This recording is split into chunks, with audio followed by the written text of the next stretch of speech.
Hey guys, welcome back to a brand new Rams video. Thank you so much for stopping in. Please feel free to subscribe if you are a Rams fan and you like Rams content.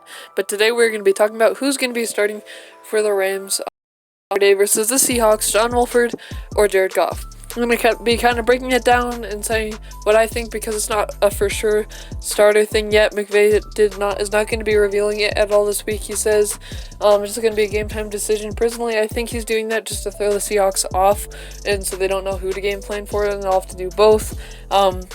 But I'm going to say that my opinion on this is that I'm thinking McVay is going to start Goff if he's 90 to 100% healthy because he just knows Goff, and if you guys know what I mean by, like, he has a good relationship with him as in he trusts him as far as, like, relationship-wise and practice-wise and everything, and he has more of the experience than John Wolford does in the situation.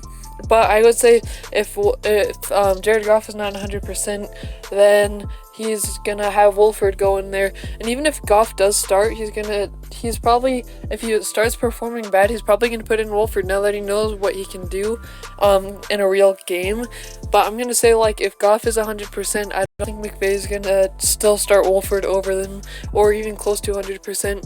Because I know that with the thumb surgery that you can have, and when you have a broken thumb, that shouldn't only take like a week or so to heal to be 100%. So it would be a little bit difficult for Goff to start this game just because of that. And if he did start, he'd most likely start playing bad just because of that thumb. Even though he is very tough to play through that when he got injured, it would just be low chances for him to have a good game against the Seahawks in the playoffs. It's just hard to imagine, even though he does have the better experience. But I think Wolford could give us a good shot if he does start, just simply because Wolford is mobile, as we saw, and he can extend plays. And if the Seahawks blitz like 9 to 10 players, or just like bring the house at him, he can just run out of it. And like, I'm not saying he's perfect or that he's like Lamar Jackson with the speed and the moves, but he can at least get himself out of the situation that Goff usually can't.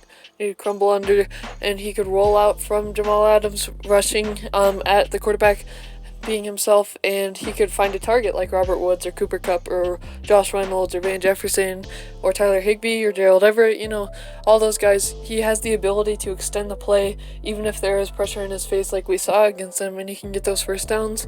And he just brings, even though there is enough game tape, I would say, for the Seahawks to study against him, he still is a fairly new quarterback in the NFL. He played in the AAF, and obviously his high school days they can look back at, in last game obviously too, but it's not like they've played him for the last 4 years like they have with Goff. So yeah, that's what I'm thinking about this matchup. What do you think down below?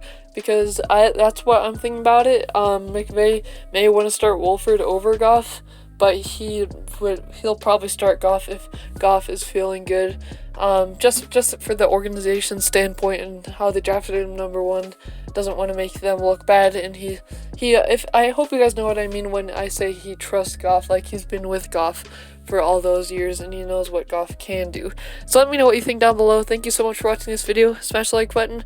Have a great day. God bless, and horns up.